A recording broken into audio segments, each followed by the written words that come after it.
GATE 2020 Civil Engineering Set 2 Question 2. The value of limit extending to infinity root over 9x square plus 2020 divided by x plus 7 is. Four options are given: 7 by 9, 1, 3, indeterminable. The relevant NPTEL reference has been listed. One needs to know about the concept of L-hospital rule for solving these kind of fractional limit problems where we are given a limit of the form fx by gx whose limit tends to a, and on substituting the limit we either get a format of 0 by 0 or infinity by infinity. In these cases, L-hospital's rule is applicable where we differentiate the function fx once and the gx once separately and then substitute the limit to get f dash a by g dash a. In case f dash a by g dash a also turns out to be 0 by 0 or infinity by infinity format, we differentiate it once again to get f double dash a by g double dash a, and then we check it again for 0 by 0 infinity by infinity, and we keep doing on this process until we get a determinate number, which is our limit.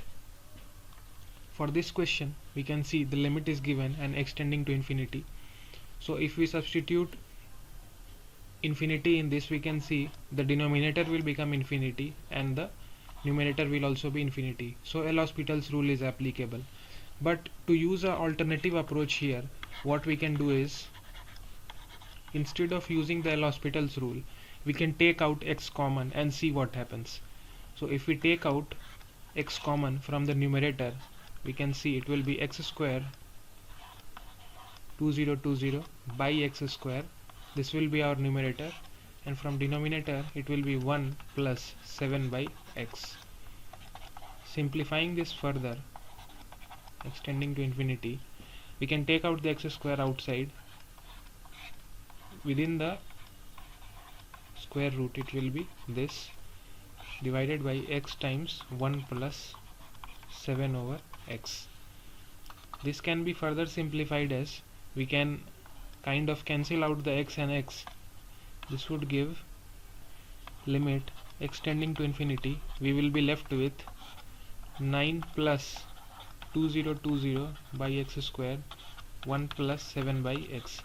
So if we substitute x tends to infinity in this, we can see this term would become 0 and this term would become 0. So it would become root over 9 by 1, which would be 3. This is a determinate number. So this will be our limit. One can also use the L-hospital's rule for solving this limit problem, but since here we were able to directly solve it by taking out x common from the numerator and denominator separately, so this approach can also be applied. So the value of the limit was found out to be 3, which is option C. The relevant NPTEL reference has been listed.